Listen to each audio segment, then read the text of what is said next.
Good morning, good morning, good morning. Welcome to Speak On. I am your boy, R.W. Coolins. First and foremost, giving honor to God who allows me to come to you in this manner on a weekly basis. How's everybody doing out there this morning?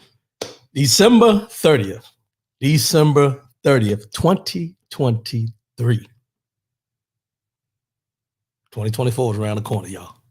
We're going to do a wrap-up of 2023 this morning, but let's get these formalities out the way. R.W. Coolins over all social media platforms. Like, share, subscribe, follow, all that. R.W. Coolins, all social media platforms. The website is not updated, but you can also go there and peruse, find out who your boy is and everything. rwcoolins.com. 844-904-2665. That's 844-904-2665. No matter what the situation is, let your voice be heard. Always ask to say what you mean what you say. We come in as friends, believe as family. That's what we do here on the Speak On the Show. We've been doing this for 11 years now. 11 years we've been doing this. We're broadcasting live this morning on YouTube and Facebook. Click, share, like, subscribe, do what you do. Brian Hoodie, good morning. Appreciate you, my brother. Appreciate you. 2023, y'all. The dawn. The dawn of 2024 is upon us. 2023 is becoming an afterthought. And I think I've told y'all many times, but I'm going to rehash. I have a ritual that I do on New Year's Eve. Because like I said, I don't do resolutions. I do lifestyle changes. Start setting up these things going into the new year. It should be a continuation of the year prior. Some people do, some people don't. It is what it is. But I was talking to a friend of mine the other day, and he asked me, he said, man, what you got planned for New Year's? And I said, man, I don't go out New Year's anymore. I don't partake in the festivities of being out and everything. I said, I just chill it at the house. I may fall, I go out to dinner early in the day. I said, and I may, watch a little TV, whatever's on TV, watch the ball drop in New York, because, that 3-hour difference and all that kind of stuff. I said, but about 5-10 minutes to midnight, I usually pour me a little bit of yak, light me a little cigar, smoke out 2023 or the prior year, the year we're leaving, sit there and contemplate everything that's going on in 2023 or whatever year it may be. Whatever's going on in that year, I sit there and I think about. Then when midnight hits, I pop the champagne. I have a champagne toast with the wife. And then I continue to go back outside and pour me another little shot of yak, relight my cigar, and I smoke the cigar, drink that yak, and think about what's planned for 2024. Let the old go. start looking at what you got coming in for the new. That's my ritual. Feel free to use it if you want. But it lets you eliminate a lot of that hangover of thinking about last year and concentrate on the new year. Not the resolutions that you may think about, but just thinking about life as a whole, people we've lost, things you want to accomplish, all those type things. So that's my ritual. That's what I do. Do what you got to do. But let's start this off with this. Can I vote? Can I vote? www.nass.org. Can I vote? 2024, November, we got an election coming up. Everybody's been hearing about the election. Everybody's been hearing about the controversy about whether this person should be on the ballot, shouldn't be on the ballot. We got all kinds of things. And once I get a couple people in here, we're going to discuss this. But can I vote? www.nass.org. Can I vote? Make sure you go in there. I'm not going to pull the slides up today. But make sure you go in there, find out if you're registered, if all your address, your name, and all that information is correct now. So we don't have to wait until November to find out that something's wrong. And then you jump through hoops trying to fix it in order for you to cast your vote. Because one thing you got to understand, we talk about voting. They're trying anything and everything. And when I say they, I'm talking about the powers that be that don't want a democracy in this country anymore, are doing anything they can to prevent some folks from being able to vote or minimize the impact of what your vote is all about. Let's just be honest about it. It is what it is. This is where we're at. This is where we're going. Please be cognizant. Please do this for your family members who may not know how to operate a computer. Please do this for the people who you know that may not be sure whether they can vote or not. And let's do it for those who may have been in their past incarcerated or anything like that to ensure that they're able to vote and that they're not voting illegally. Now, I'll bring this up, but a lot of people won't, that they're not voting illegally so that long term, when they find out they voted when they shouldn't, they end up with a jail sentence, being prosecuted for voting when they shouldn't. We've seen it in last elections over and over again. And a lot of times, the people who they prosecute for voting when they shouldn't vote look like us. Just put it out there. www.nass.org. And we're going to continue touching on this from now until election.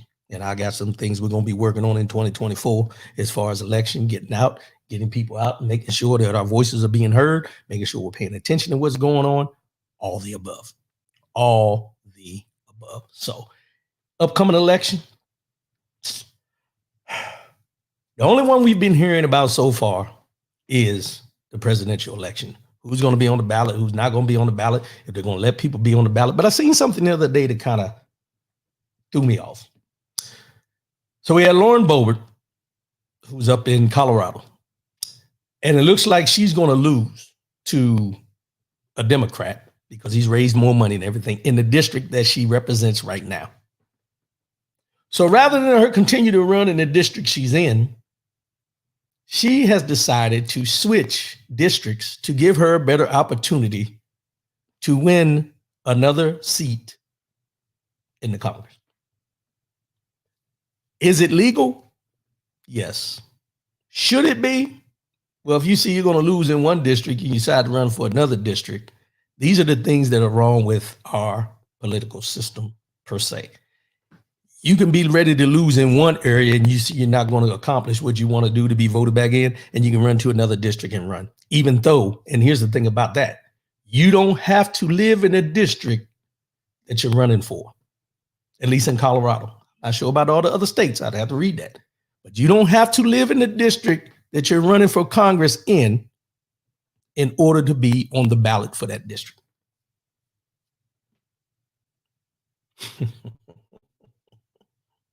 These are the things we're dealing with, y'all. These are the things that are happening behind the scenes, in our face, being put off as like we don't know what we're looking at. We don't know what's going on. But when you talk about politics, and John Chaney has said this many, many times, we need to get our kids and our own individual people as individuals. We need to be more involved in what politics are, how politics work, the do's, the don'ts, the ins and outs, so we understand exactly how the game is being played. Because as I've always said before, when it comes to politics, we're still playing checkers. They're playing chess. We're playing checkers. They're playing chess. Our moves are predicated off what their move is. They're the ones making the moves. We're the ones that are counter moving. And it's not being productive. www.nass.org. Anybody out there that's thinking about running for office or getting involved in politics and things like that, latch on to somebody that you truly believe that can help you understand, not somebody that's just going to give you what they think you want to hear rather than what you should know and what you should hear about what's going on with the politics. That's where we're at with that. NASS.org. Let's go.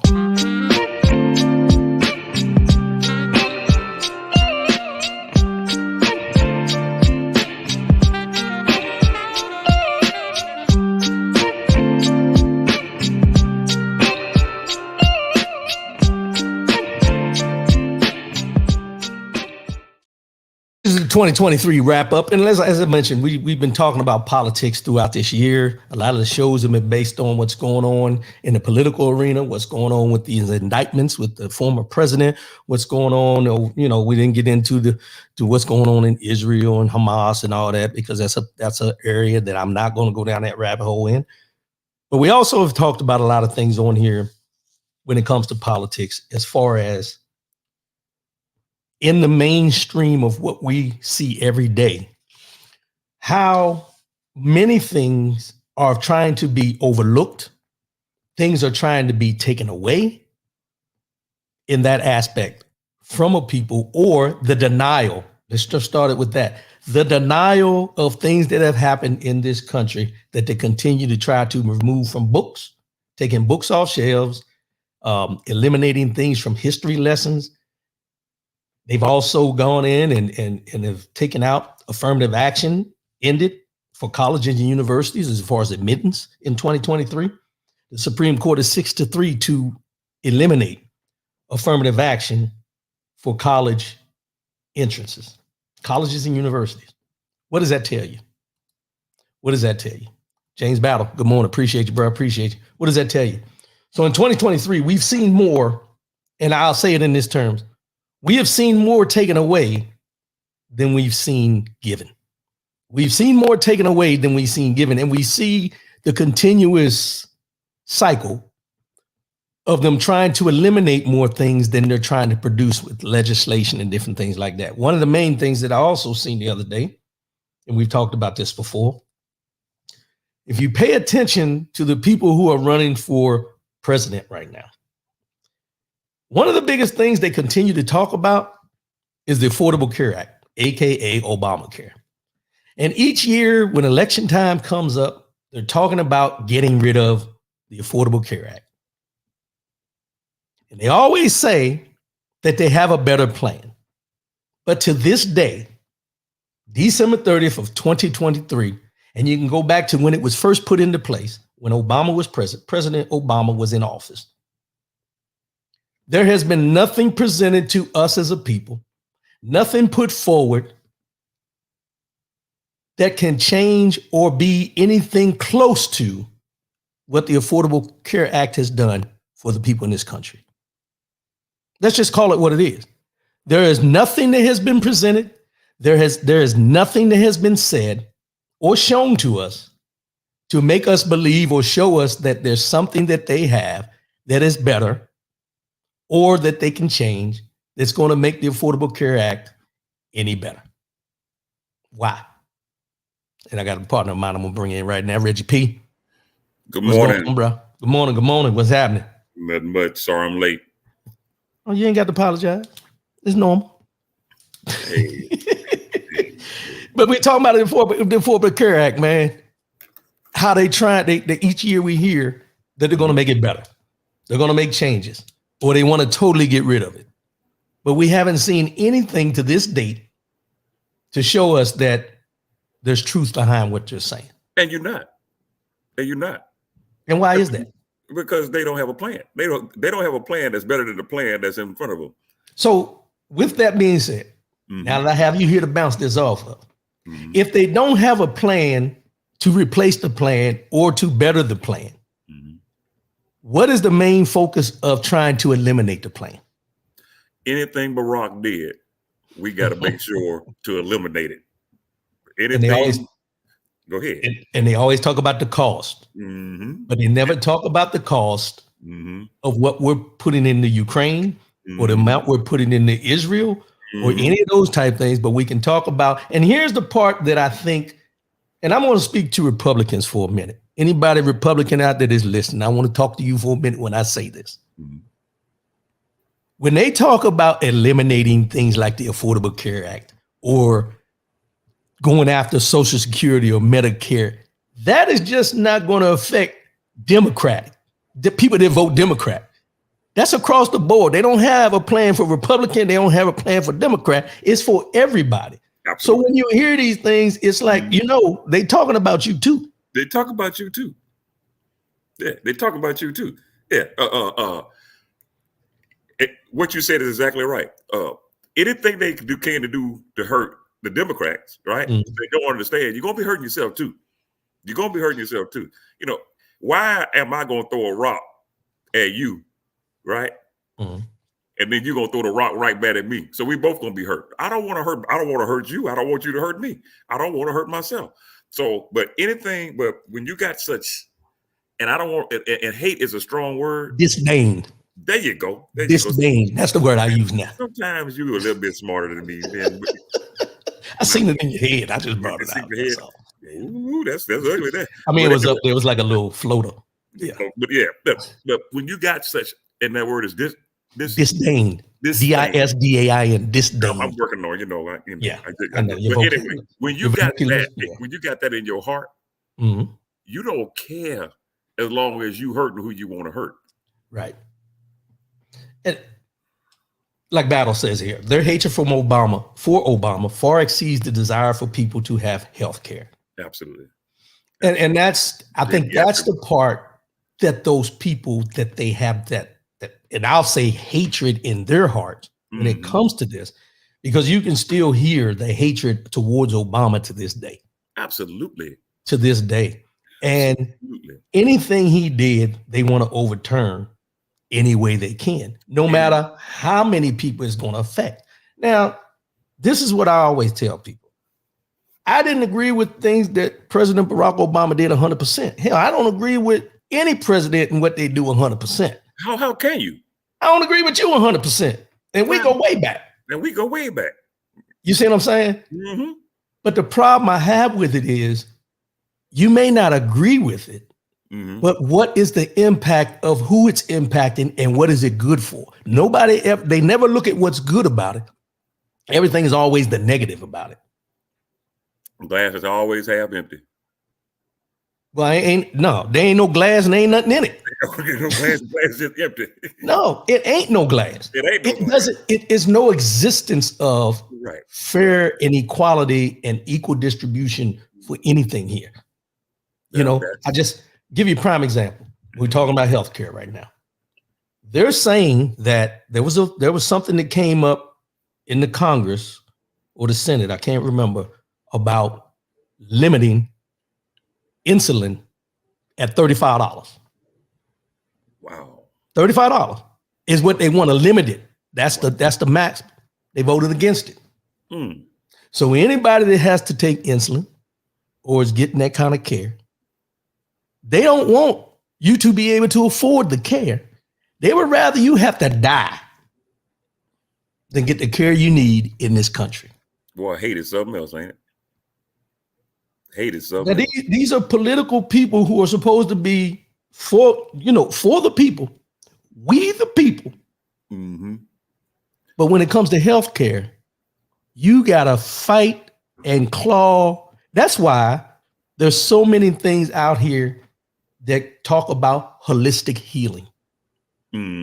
There's so many things out here about people finding other ways with fresh herbs and vegetables and things like that to help you not have to go broke trying to stay alive. Man, because if you go ahead. You speaking on that. We went to a herbalist, and I'm trying some new things for these old joints I got. So I got some eucalyptus oil and these peppermint sprays and stuff to put on my joints just to get away from this medication. You know what I mean?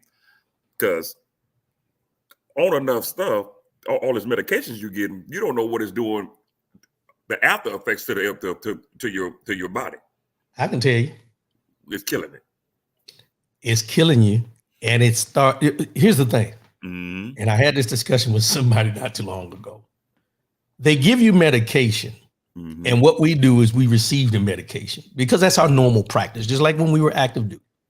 You take the medication, they tell you to take it how often you need to take it and everything like that, right? But they never tell you what the side effects of taking the medication are. They never talk to you about, well, by taking this for so long, it can start affecting your kidneys, your liver. Prime example with me, I had the hip problems. They had me on naproxen and I can't remember what else it was. However, at this point, after taking it for almost 12 years for the pain, before I even had my hip replaced, now I got GERD. So the acid reflux is caused by the medication that I was taking for all those years, where nobody ever said anything to me. Now, it's partly my fault because you don't read these things. Right. Because when you're in pain, you in pain. You want relief. Absolutely. But why do I have to die from an ailment, from something that was supposed to help me, rather than the ailment that I had from the beginning? So my hips are good. Yeah, but my stomach jacked up. Yeah, your stomach jacked up. Can't lay straight, gotta sit up and get these regurgitations, feel like my whole body leaving. But that's a whole other conversation. But you are getting old. Anyway, James Battle, health should never have been allowed to become a commodity. No, it shouldn't. And we're the only country that doesn't have universal health care. Yeah. That's one of I'm not gonna say one of the most what they call it, of the great 8 is what they call it, of the countries. Great 8. We don't have universal health care. I hear a lot of folks moving to Canada because of health care. I ain't going that far. I ain't going to Canada, but I've known 3 people that I've talked to in the last 2 years that packed up and moved to Canada, got jobs and everything, moved to Canada, and healthcare is not an issue. Yeah. But that's one of the things that people should be paying attention to when we go into this election for 2024. Voting is so important. Voting, paying attention to who you're voting for, paying attention to what they're saying, not out of their mouth, but of their past records, their voting records up to this point. Yeah. But we don't do that. We don't do that. And I don't have enough time on the show to go through each and every person that's running to tell you how they voted. Man, it's going to be a 6-hour show if you do that. 6 days. It's going to take longer than that. 6 days, brother. It's going to take longer than that because you have to think about it. We only hear about the votes that have controversy. Oh, yeah. At the time when they vote. We don't hear about the votes that don't have controversy. Yeah, those issues that they really don't want you to vote on. The ones that's going to slide by, it's just like your general elections. You got to know who you putting, these judges you voting for, and putting people you putting in offices that can affect you locally, just locally. That is important because when your child or whoever goes before a judge and there's a problem, you want the right person up there making a decision. But a lot of people don't. Our people, a lot of people, whatever you want, don't show up and don't care. People as a whole don't show up, don't care, not realizing that the long-term effect of not going in that ballot, not doing your homework, not understanding. And look, don't go by what a person says, go by what a person shows you, because if a person tells you A and show you B, you better believe B. Yeah, but here's where you get in that slippery slope. A lot of people look at politics in the same manner they look at everyday people they interact with. It's not the same. No. But what I'm saying is we've been conditioned to think that way. And we think that way because we give people in our everyday lives the benefit of the doubt, in spite of the fact that if they show you A and B, believe B. But we give them the benefit of the doubt. Why? Oh, because we know them. Because we expect people to give us the benefit of the doubt. Oh, yeah, that's a good point. Yeah. So when you think about it, when we see these inaccuracies or inconsistencies in what these people are saying, we give them the benefit of the doubt to say, I don't think he really meant that. I don't think he really meant that. Man, you think he meant that? You see what I'm saying? Yeah. Man, Case in point. I mean, I've been more coolers forever, man. I don't think he meant that. That's what we do. Yeah. But I meant it with my heart. You meant it with your heart. With my true essence of who I am. Right. Case in point. I transition to this, and since we're on the politics and we get off the healthcare. This week, Nikki Haley was asked a question at a town hall about what was the Civil War all about? And she could not at that time, because of the people she was standing in front of, just simply say that the Civil War was all about freeing the slaves. Yeah, she couldn't do it. But she did it after. Away from the people that were in that forum. This is what we see. And then people, and here's the other part, and I don't know if a lot of people know this, and I couldn't get the name because her real name is not Nikki Haley. What is she's Indian. Oh. Her parents are from India. Her name is I don't want to mess up her name, but it ain't Nikki Haley. You mean the country India? Yes. Wow. Yes. Wow. But her name is not Nikki Haley. That's the name that she chose to use in order to fit in. And like Brian Hoodie said, she's been backpedaling ever since. Man. Backstroking. And then she's going to say, well, I know everyone knows the Civil War was about slavery. Then why, if it's so easy for you to say that now, why didn't you say it then? This is the same person that decided, and you have to look at how these things work.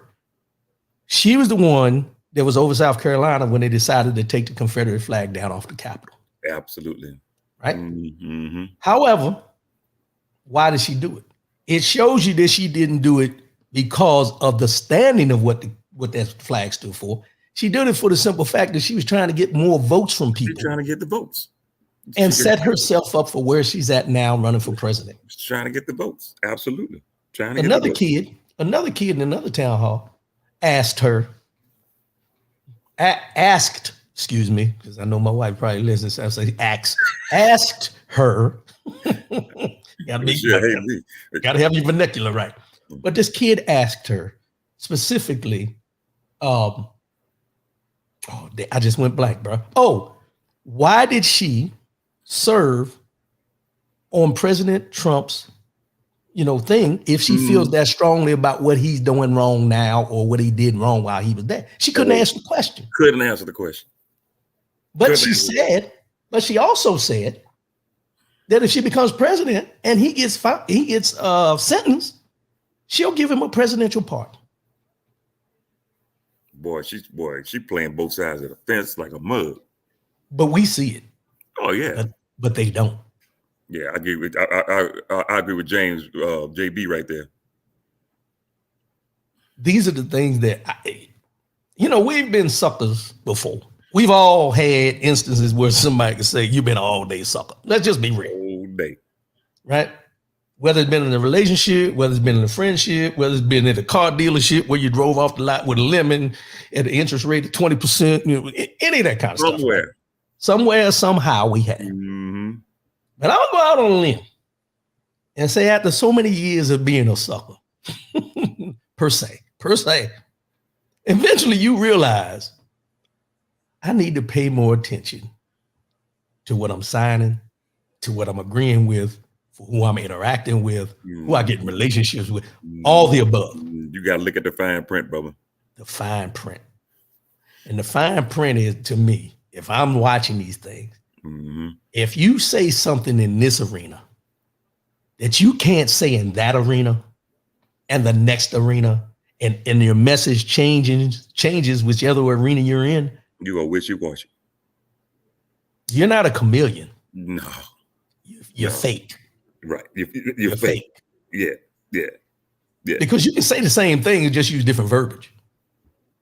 but your verbiage is completely different in every room you're in. Right. Yeah, you're saying the same thing. You're just changing your words up just to fit the crowd because I want these votes. I need these votes. I want to be president. But do I really care? I don't care. I just want to get these votes. You don't care. You don't care. You do not care. No.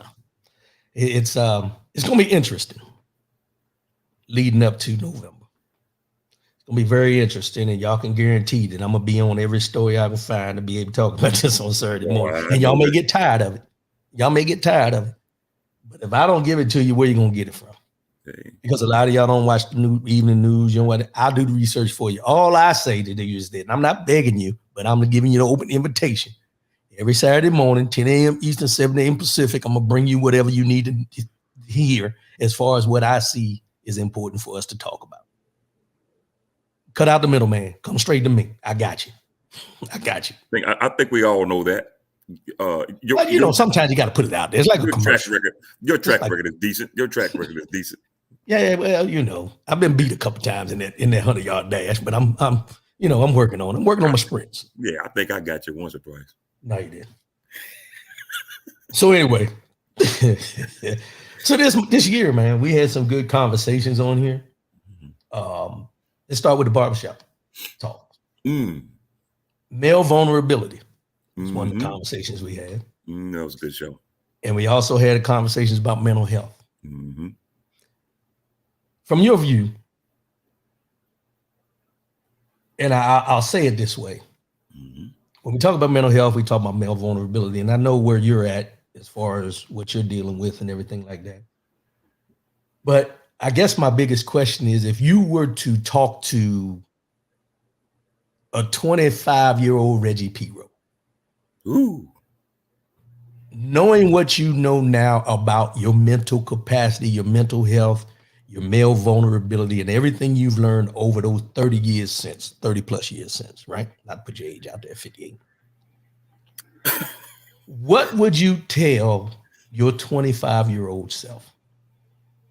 Man, looking back, I sound like Teddy Pendergrass in my head back right then. But looking back over the years, I would sit down with the young little P-Row, like I do all my little P-Rows now. And first thing I would say is, don't be afraid to communicate. Don't be afraid to ask for help. Don't be afraid to be vulnerable. Don't be afraid at all about anything that you're going through. If you need help, before you walk down the path of detriment, the path that gets you in a place, in a dark place, follow the light. Go to the light and get the sources that you need to help. Maybe when I was 25, all the resources wasn't there that we have now, right? But knowing what I know now, knowing that that any kind of resource would have helped me from where I am now. Now, I'm not in a great place, but I'm in a damn good place. You feel me? Right. Right. But the 25-year-old me had no clue. So I'm gonna push back on that and ask you this then. So you said that's what you would say to your 25-year-old self, right? At 58, looking back when you were 25. I'm not 58. Whatever. Do you think you would actually listen to what you just said? Oh, hell no. And the reason I say that is this. Me and Brian Hoodie had this conversation a lot. Oh, hell no. Me and Brian Hoodie had this conversation a lot. And one of the things you've heard me say many times is, no matter what I've been through, I would not change anything, for the simple fact, if I change one thing, it changes everything. Yeah. I wouldn't tell my 25-year-old self anything other than this. Stay the course. And the reason I say that is, and people will hear that and say, that's crazy, but here's what you got to think about.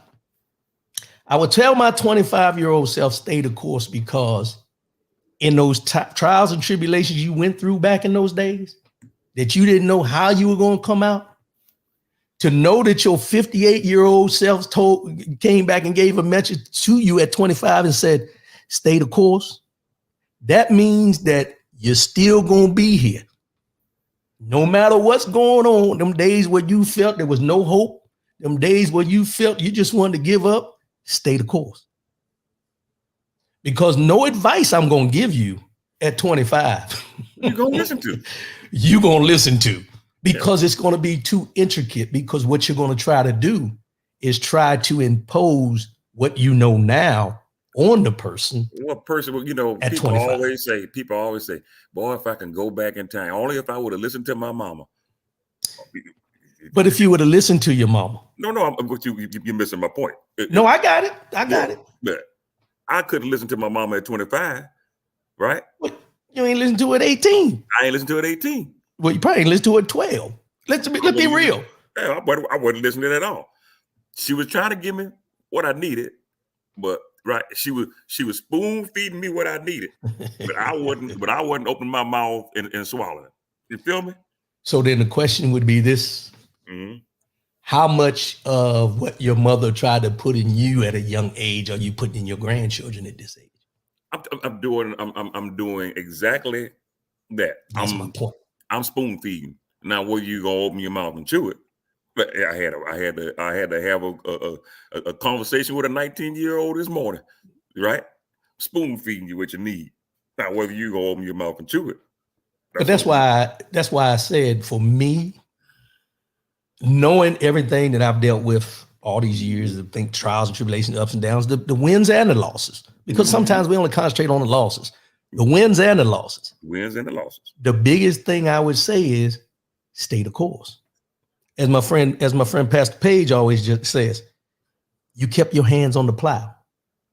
Kept your hands on the plow. You plowing that field. A lot of people, and he said a lot of people don't understand. I had to go back and research what he meant. But you stayed the course. It's basically the same thing as staying the course. You know, no matter what comes, you stay the course. You keep your hand on the plow. It's just like what we always say, keep your faith. Stand on your faith. Yeah, when you plow a field, you got to go in a straight line. Well, yeah. You plow the field. But you stay in the course. But you stay in the course. No matter what, maybe a big ass rock may be in the way, maybe all kinds of stuff. But you got to stay the course. You got to stay on that course. Yeah. So, and I asked that because, you know, about the 25-year-old self, because like when we talk about mental health, at 25, you were nowhere close. I'm going to say we, or anybody, I don't feel, is anywhere close to understanding who they truly are, to know what mental problems, mental, any of that is affecting you in your everyday actions. Because we got childhood trauma. We have trauma when we get out on our own. We see things, we experience things. No one can prepare you for what you're going to deal with in life. Yeah. And then you got friends like you at 25 who are always leading you down these roads you don't want to go on. We're not going there. We're not going there this moment. I'm trying to wrap up 2023. You going back to 1986. Come on, man. Stay with me. See, this is what I'm saying. Stay the course. Keep your head on the plow. Stay the course. See how easy that was? Yeah. See how easy that was? But no, it's true though. But when you think about mentally, right? Like when we were just talking about battle, laugh, and whatever battle. But when you think about mentally, right? Where you're at now, you say you're not all the way there, but you're in a better place. I'm a better place.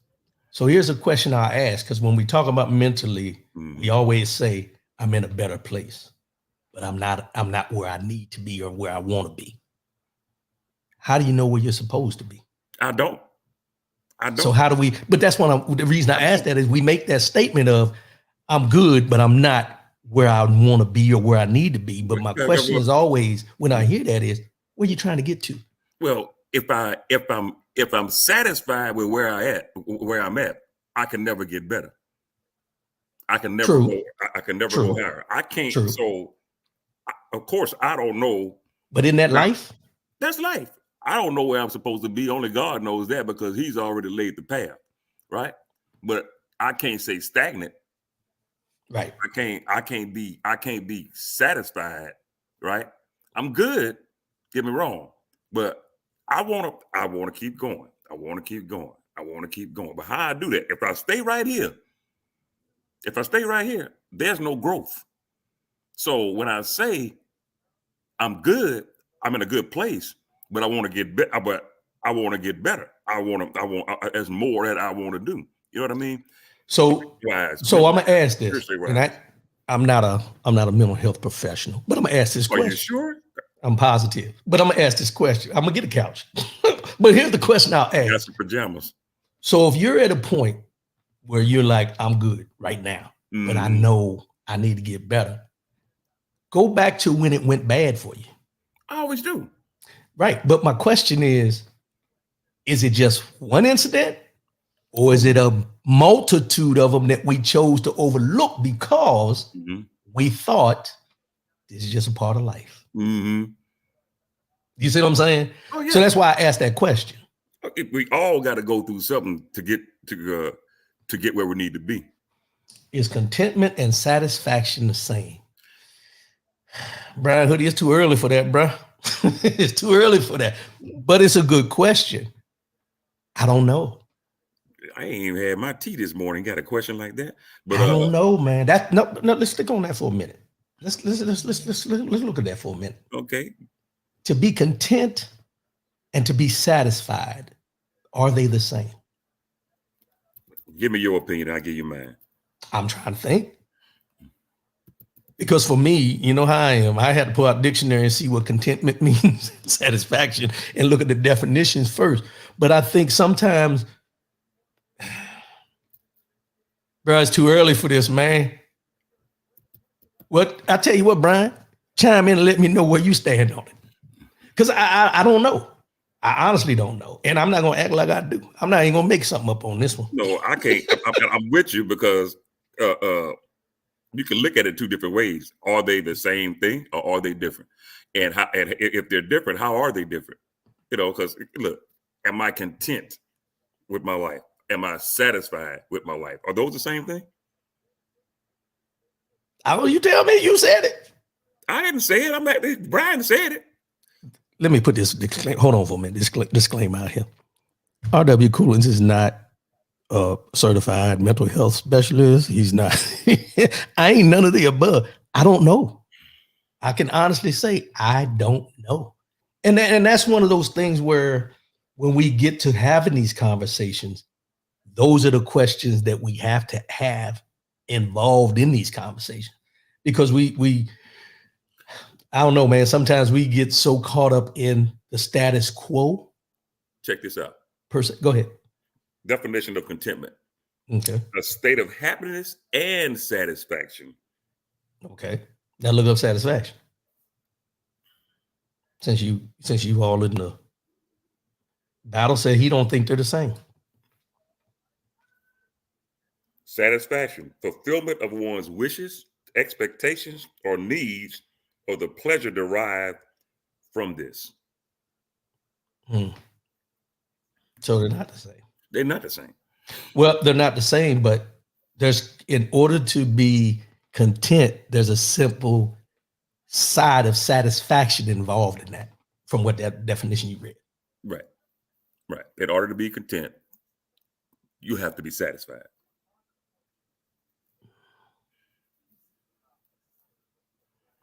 It's too early in the morning for this. I ain't had my lemon tea. No, it's never too early. It is, but it ain't. Because here's the thing. Here's Brian. I think they complement each other. There it is. That's the best way to put it. Thank you, my brother. You could have said that 10 minutes ago. Yeah, when you put the question out there, you should have gave that answer. Appreciate you, bro. I got my hamster in my head working this hard. No, because he tell you, we had these conversations in my office. We go deep. But this wasn't one of the questions we ever talked about. But it was a good question to ask because most of the time we hear people say, "Oh, I'm content with where I'm at." Or I'm satisfied. Or I'm satisfied with where my life is right now. You know what I'm saying? Yeah, that's gonna have me pondering on that all day. So mental Male vulnerability, bro. Mm-hmm. Because we talked about the mental health part. But when we talk about being vulnerable, since we had that conversation on the show and where you're at now in life and everything, and I had to speak for myself on this, do you find yourself being more vulnerable to the things that are going on around you? And if so, is it because of the space you're in, the people that are in that space, or just because of your growth? Man, bro, I'm gonna answer this, and it might seem a little out there, a little. Mm-hmm. I'm more vulnerable than I've ever been in my life. You know, I open up more. My wife has a stress transparency. Be more transparent. And I'm working on my transparency. I'm much better than I used to be. But here's the thing, I'm much more guarded as I'm being vulnerable. I'm more protective now. I'm not only of me, but of mine. You know what I mean? So I'm open up, I'm vulnerable, I take things in, I'm a lot more sensitive than I've ever been, right? So and things get and I feel more. Is that the right word? I think I feel more. No. Well, I'm not going to put words in your mouth, but I would say, and I'm going to speak from my perspective on what you said, because I think we all get to that point. I don't think it's the fact that we feel more. I think we allow our emotions to show more. There you go. We allow our emotions to show more, and we're not afraid of allowing our emotions to go. If you want to cry, cry. You know, if you need to break down, break down. If you need to let it go, let it go. Because here's what we've learned over time. All those vulnerable positions we've been in through life has brought us to a point now where we realize I'm trying to protect my feelings, but who am I trying to protect my feelings from? Right.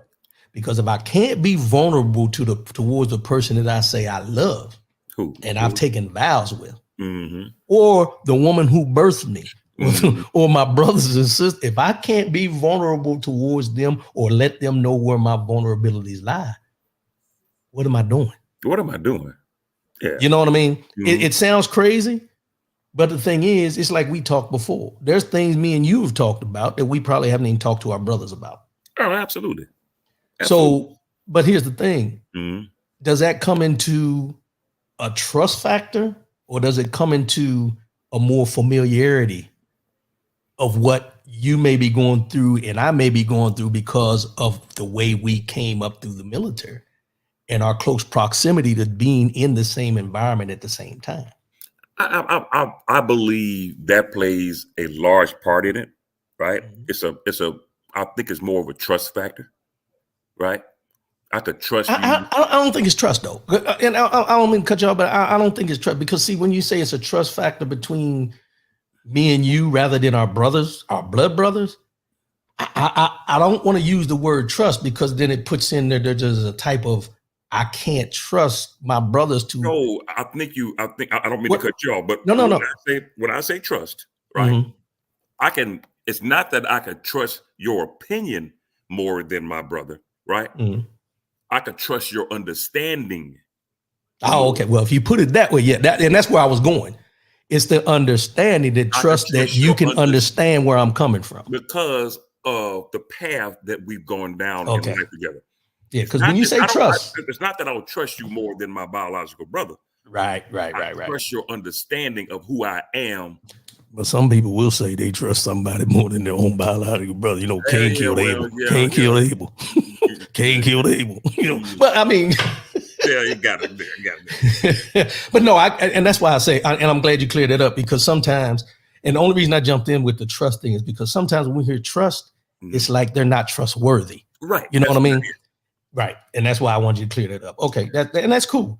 Because I think sometimes, and I know we get a little bit off on 2023 rap, but we're talking about male vulnerability and what we talked about on our show. And when you talk about male vulnerability, one of the biggest things we have to do is realize that everybody in your life is not out to sabotage your life. Right. Absolutely. But that's the barrier that we have to get past in most cases is I don't want this person to be able to use this against me. Right.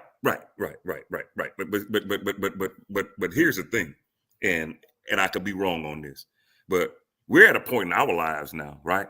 We're on the back nine, right? At this point, your circle should be so small and only of people that you have that kind of relationship. You should already have discarded. You should already put behind you that baggage in people that you know are not there for you. At this point, you're like, we're on the back nine, right? So does that mean no new friends? Oh, no. I always leave the door open for a new friend, but you got to go through the gauntlet. They got to pass a test. You got to pass. Yeah, there's some criteria to this to be in this circle. Yeah. So it's not as open as it used to be. It ain't as open as it used to be. No. Why? No. Why is that? Life. Hey, at this point in life, right? Mm-hmm. I can't afford to have a somebody that's not dependable or who I trust in my life. I use that word again, but my circle is small, right? You barely in it. Here's the thing though. You say that, but here's the thing. Going into 2024, being this is 2020, there's a lot of people. They have people that were in their circle in 2023. They ain't going into 2024. They ain't going to 2024. Let's just be real. And when you say they barely in the circle, they hanging on the edge right now. They hanging on the edge. Now you know I'm just messing with you, man. You've been down like 4 flat tires for but what you said makes sense though, because I think we say it jokingly, but there's a lot of people out there right now. They got a pen and a piece of paper, and they writing a list of people they're gonna have to leave behind in 2023. I preach this to my kids and grandkids all the time. Start eliminating people who are not there for you, because they are the people that's gonna hold you back. Right? But not even that, bro. They're gonna fall off anyway. They're gonna fall off. I know they're gonna fall off. But I just want them to I want them to be focused on going in a positive direction, and you can't take negative with you. They said there's and I don't want to get it wrong, but I seen this. It was like a little video, and it said there's only one bird that bothers the eagle, and it's the crow. And the crow will get on the eagle's back and peck at it. And the only way the eagle can get rid of that crow is to fly at a higher altitude. And the crow will drop off.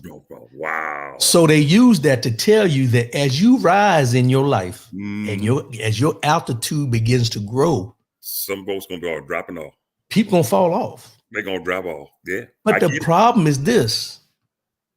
Well, you're making me preach this morning. You're supposed to be a preacher. We get so comfortable with having these people in our lives that they try to drop off. And they're supposed to drop off. Well, you know what we do? We reach out and grab them and pull them back. Come on, man. I got you. We pull them back. And the reason we pull them back is not that they add any value.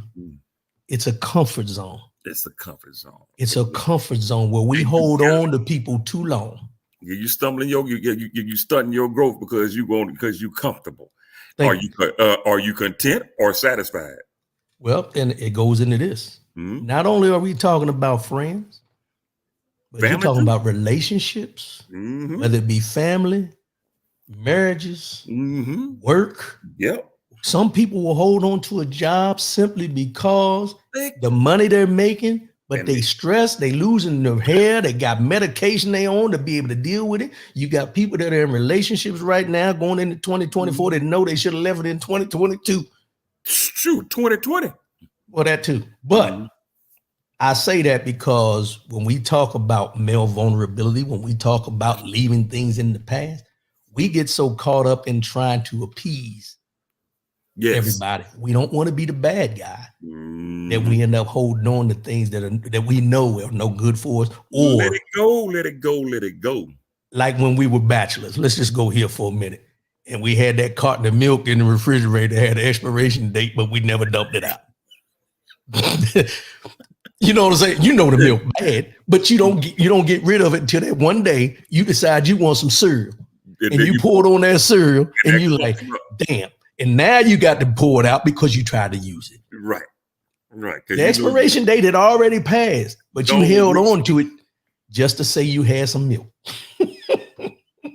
Gary Burns, with growth, you have to leave baggage behind. That's it. Yep. Put it on the curb and let the garbage man get it. Unpack your bags. Mm-hmm. You got to unpack them bags, man. So here's the other part of 2023 that I want to get into. And I want to close it out with this when we get into this. We celebrated 50 years of hip hop in 2023. Mm-hmm. The greatest rapper alive, Kumo C, you know, with the remake of How You Like Me Now. You know, we did it on the show at the 50 years of hip hop. Yeah, I heard it. You know, who is Kumo C? That'd be your brother. My vernacular is pure, and I am sure. Sure as death is my breath. My words are secure. What? Don't let me get in there. But anyway, 50 years of hip hop. Mm-hmm. We celebrate. And I sit back and I listen to some of the interviews about past and then current state of hip hop and everything. And it has its ebbs and flows. You know what I mean? Roller coaster. There's those who want to be the next Little Kim. You talk about Cardi B, you talk about Nicki Minaj and everything. Then you got those that want to be the next Rakim. You got those that want to be the next Will Smith, and all these different people that want to be the next this, the next that, right? Mm-hmm. But in that, none of them truly, in my opinion, pay homage, however you pronounce that word, to the ones that came before them. They want to be them, but they don't show the respect in that manner. Yeah. Mm-hmm. So my question would be, we just hit 50 years. Mm-hmm. Will there be another 50 years? Man, I don't see this genre of music going anywhere anytime soon. But that's a hard prediction to make right there. It's hard, but here's the thing. If you remember back in the day, they said hip hop wouldn't last as long as it did. They didn't see it lasting 50 years. No, they thought it was a fad. It was going to go away. But no, it's been here for 50 years. Been here for 50 years. It's hard to get, and it's hard to get rid of something that's been around for 50 years because the next generation, you're talking what, 5 more decades? So if you had to go with the GOAT of hip hop for the first 50 years, where would you go?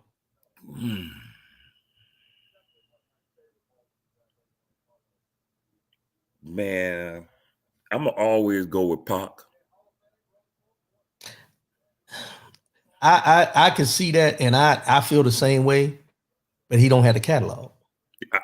No, he does not have a catalog. See, that's where for me, Now, if you go by impact for the time that he did it, of course I'm going with Pac. Who's your GOAT? I go back and forth, man. I go between Rakim. Like Rakim. And DMX. DMX, one of my favorite too. But also you go into the catalog. You go into the catalog again. When you ask that question, man, and they have been so many greats. So you know what I mean? Yeah. I don't like to get in that GOAT conversation, but I'm saying as far as for me, I can listen to Rakim, I can listen to DMX, I can listen to Tupac all day. Love them three. I can listen to all day, as well. I like LL also. Who was always left out of that conversation. Yes, exactly. I like LL also, man. So it's a brother. There's been some one-hit wonders that song will come on the radio. You be like, come on, man. Who? What's them boys, man? Exactly. You can't even think of them. I see them. They one-hit wonders. Well, here's another one. That doesn't get the notoriety that at the time was one of the hottest ones out there. And I guess because it was a different vision of what hip hop was at the time. Heavy D. Oh, Heavy D was monster. MC Hammer. Why? Because they were dancing. What about your boy Will Smith? And you had to give Will Smith his props because Will Smith was the first one to ever be recognized in the Grammy. as a Grammy, the first Grammy Award winner for hip hop. But as much as he's vilified, he should be celebrated. So there's all kind of different ways that go. Brand new man, but that him and DJ Jazzy Jeff, that brand new funk is a beast. But that's not the one that gets the most notoriety. The one that gets the most notoriety is Parents Just Don't Understand and Summertime. I know, but that doggone brand new funk, that's a nice one right there, boy. Yeah, too funky though. Yeah, for some folks. So I don't know, man. So since you won't be on with me next week, because I'm waiting for mine for next week. You're not gonna be on next week? Oh, I'll be on, but I'm getting to you right now. Because next week will be the vision for 2024. But I'm gonna let you put your vision on what you got focus on for 2024. What I got focus on for 2024? What your focus is for 2024? I just want to wake up every day. I'm just messing with you. That goes without saying, don't it? I want to wake up every day. It's better to be seen than viewed. That's what they say. That's what they say. But man, look, I got 3 things because I don't make resolutions. I think that's a waste of time. I call them lifestyle changes. Lifestyle change. So here's my first focus, man, is going to be strengthening my relationship with God, with the Father Almighty. That's my number 1. Number 2 is getting this 50 going on damn near 60-year-old body back to where I needed to be. Not only that for looks, but for health reasons, right? And then the third thing I'm focusing on that I always focus on is being the captain of this P-Row ship, making sure I got this ship. I'm talking about my family, making sure I got this ship going in the right direction. Other than that, I'm good, dog. I don't ask for nothing. I'm blessed. Yeah, OT hit on something yesterday, and he kind of stole a little bit from where I was going, but I'll put it out there now because we'll talk about it next week. But everything for 2024 is going to be geared around health. That's good. Yeah. Physically, mentally, spiritually, all across the board. So, and we're going to get into that next week, but just concentrate on that health because I always use. Go ahead. But it's everything you said, it revolves around that. Yeah, so we basically on the same package. But one more thing I'm gonna be focusing on is the P-Roll Creole cuisine. Oh yeah, well I knew that, but Yeah. That's gonna be. We got some new things coming out, so working on that. You gotta do what you gotta do, man. You gotta stay consistent with it. I'm very consistent with it, man. So we got something come out every week. We got one dropping at noon today, so we'll be good to go. Yeah. Give everybody where they can see it at. Where's all your stuff at? We on YouTube at with P-Rose Creole Cuisine. We on TikTok. We got a lot of shorts out there. What are you doing? What is it for? What is it? We got promote your thing, man. I told you I'm gonna have you on here to promote your thing, bro. Creole Cuisine is my baby. It's a Creole based cooking show. We do a lot of things, a lot of Creole dishes. I take some Cajun dishes and put my flair on it. Take all these dishes and put my flair on it. We don't just do that. We just did in the kitchen. We got smokers and grills. My beautiful wife just got me a new jambalaya pot that I'm gonna start doing some work in. And but we cater on the side. We do a lot of things. We do this volunteer thing called Lasagna Love. Every month we cook a pan of lasagna for a needy family. These families out here with, mothers are struggling, get them a pan of lasagna, just feed someone. But got a lot of more things in the work I don't want to put out there right now, but we got some things coming up. But it's my new baby that we're working on. And once we get this thing really, really, really going, I'm going to be back on here on RW Cooling Show, showing you guys some menus and so you have some recipes that we're putting together. Who said you were coming back? You did. Oh, okay. I just, no, man. But I mean, if I haven't told you, I'm proud of you, bro, because I know what your passion is about the cooking. So continue doing that, man. I mean, the thing is, the hardest part is to start. Yeah. But once you start and you feel passionate about what you're doing. Mm-hmm. I mean, think about it, I'm 11 years into this, bro. 11 years, yeah. So, well, you've always been one of my biggest supporters. You say you always get a food truck, P. You got to get this catering business going, P. Man, P, cooking is what you do. Get it going, P. So, hey, I'm tired of here. Get it going. So I'm going. Well, that's what it's all about, man. Yeah. So, and that's the thing is like you mentioned before, and I say it this way.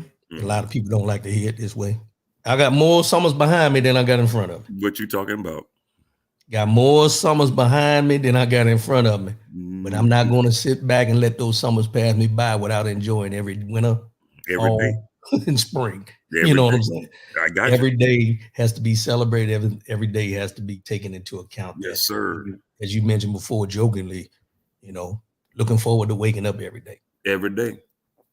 And that's something that I think we take for granted. Well, I wasn't joking. No. I'm saying we as a people, sometimes we take it for granted that we wake up and we're so concentrating on what we need to do that we don't look at the fact of what we're able to do. It's better to be seen than viewed, baby. So waking up is being seen. Yeah. So, all right, well, we're going to wrap this up, man. So 2023 is coming to an end. Mm-hmm. So if you could give any bit of advice for anybody trying to figure out their way or find their way going into 2024, and they're trying to find a focus, what would you tell them? Whatever you're passionate about, stay focused on it. Whatever goals you're setting for yourself, stay focused on it. Don't drop your goals. All right. I'm a big believer in not a year plan, but give yourself a 5 to 10 year plan. Why do I say that? Because life is like a roller coaster. Let's say you plan on being a janitor. It's something, right? You're going to have some roadblocks. Don't give yourself no 6 months. Don't give yourself something. Give a 5, get a 10-year plan. So when you have those upsets, when you have those the downfalls, you can keep going. Mm-hmm. Keep your hands on the plow. Stay the course. Stay the course. As long as you stay in the course, whatever you want, you're gonna get. Yeah. Your path is laid. Just stay the course. I think one of the biggest problems we have overall is we make our personal life more complicated than it needs to be. Absolutely. And I say that because, and I'll give you this prime example. When you go to work every day, mm-hmm. and you come across obstacles in your job that you have to figure out what you need to do to continue being successful in what you're doing, mm-hmm. you make it happen. You pool your resources, you use your resources, you use the people around you to make sure that you accomplish, because there's deadlines, there's consequences, there's all these things involved when you don't perform, expectations, when you don't perform like you're supposed to perform at your job. Mm-hmm. Now step back for a minute and ask yourself, why can I do and perform at the highest possible level I can in my job every day, but I struggle in my life? Well, I ain't got no job. I ain't got no job. No. We know. But what I'm saying is this. But I'm just messing with you. I get we don't use our resources in our everyday life like we do our resources in our job. Yeah, we don't use our abilities in our everyday life like we do with our job. Why? Because we look at the monetary value of what is put on us by a job, mm-hmm. rather than looking at the life value that we have on every day we wake up. And look, and you already got the tools. And you already have the tools. Well, you had the tools, otherwise you wouldn't be here. Right. You got, but when I say tools, everything that you put into that job, right? It takes skills. It takes tools. It takes if you use those same skills, those same tools in your life, how great, how successful would you be? But that's the thing. We will stress about a job. Mm-hmm. We will stress about things dealing with the job. Mm-hmm. But we are cavalier about things that come up in our lives, right, to a certain extent, mm-hmm. that this too shall pass. But because I'll give you like this, mm-hmm. if the boss tells you that, mm-hmm. I need this project done, no ifs, no ands, no buts, by Thursday, and it's Tuesday, You're going to do whatever you need to do to get it done. Overtime, you working overtime, you taking But if the doctor tells you that you got high blood pressure, you got high cholesterol, or something's going on with you health-wise, and he says, I need you to stop eating this, I need you to change this, I need you to start doing this, how much of those things that he tell you need to do you actually do? And I'm so guilty of that, because that's why I said, when you asked me about 2024, getting this old body where I needed to be health-wise. You know what I mean? Yeah. And I say that because here's the biggest part of this. We have to take ourselves and our health as being the top priority in our life, under God. But our top priority, but that's a part of our health, is our spirituality. It's spirituality. But if we don't start taking our health across the board, whether it's our mental, our physical, and all these things included as a priority, nothing else is going to matter. Nothing. Because your focus is going to be on trying to stay alive than it is to living. Right. Got it. You've gone from survival. You've gone into survival mode rather than living life mode. And that's what we need to change. And that's where my focus is going to be for 2024. And if you're in survival mode, guess what you don't have? What? Peace. Yeah. You don't have peace. And peace is so important. Peace. Well, survival mode means you're fighting every day. You're fighting every day. You can't be at peace if you're fighting.